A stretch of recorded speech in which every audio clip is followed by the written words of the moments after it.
రాష్ట్రంలో 10 మెడికల్ కాలేజీల నిర్మాణం నిర్వహణ పీపీపీ విధానంలో చేపట్టడం సరికాదని, వైద్య విద్యార్థులకు పేద రోగులకు ఈ నిర్ణయం వల్ల తీరని అన్యాయం జరుగుతుందని వైఎస్ఆర్సీపీ లీగల్ సెల్ జిల్లా అధ్యక్షులు ఆవేదన వ్యక్తం చేశారు.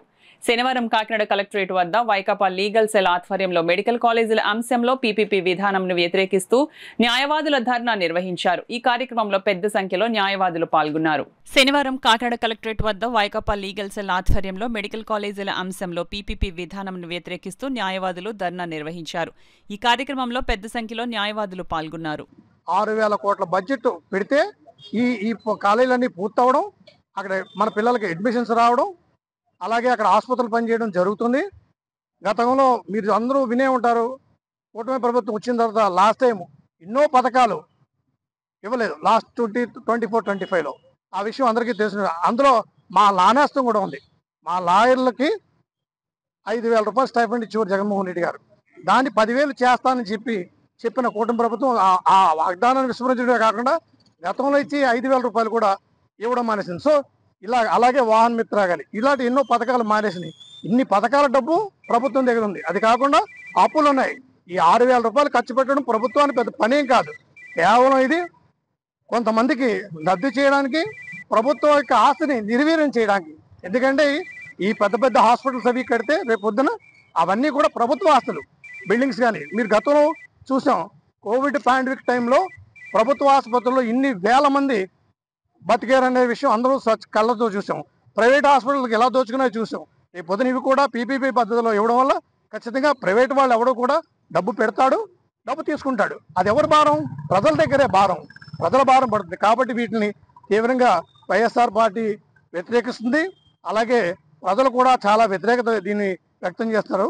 ఈ విషయం ప్రభుత్వానికి తెలియచేయాలని ఇక్కడ మన జిల్లా కలెక్టర్ గారికి ఈ అడ్వకేట్స్ కాకినాడ జిల్లా లీగల్ సెల్ ఆధ్వర్యంలో మేమందరం కూడా వచ్చి వారి వినతిపత్రం ఇవ్వడం జరుగుతుంది. వైఎస్ జగన్మోహన్ రెడ్డి గారు ప్రతిష్టాత్మకంగా చేపట్టినటువంటి అంటే పేదలకు, సామాన్యులకు అతి చేరువలో వైద్య విధానాన్ని తీసుకురావాలనే ఉద్దేశంతో ఆ విద్యా వైద్యం అనే ఆ యొక్క కాన్సెప్ట్ ని తీసుకొని ఆయన ఉచితంగా అందరికీ చెందజేయాలనే ఉద్దేశంతో రాష్ట్రంలో మొత్తం అన్ని జిల్లాల్లో కలిపి 17 కాలేజీలు ఆయన ప్రతిష్టాత్మకంగా చేపట్టడం జరిగింది.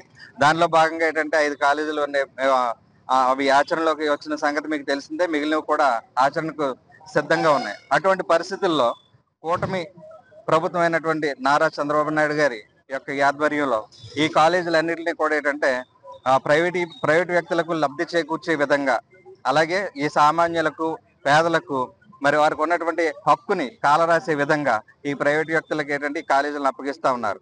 దీన్ని బట్టి ఏంటంటే ప్రభుత్వం యొక్క అసమర్థత అనేది తేటతెల్లం అవుతా ఉంది. అంతేకాదు ప్రభుత్వ ఆస్తులను ఏంటంటే ఎకరం 100 రూపాయలు చొప్పున 100 ఎకరాలు, మరి 200 ఎకరాలు ఉచితంగా వాళ్ళకి చెందజేస్తూ మరి దాని నుండి ఈ కూటమి ప్రభుత్వం వారు లబ్ధి పొందాలనే యొక్క విధానం అయితే దీంట్లో చాలా ప్రస్ఫుటంగా కనబడతా ఉంది.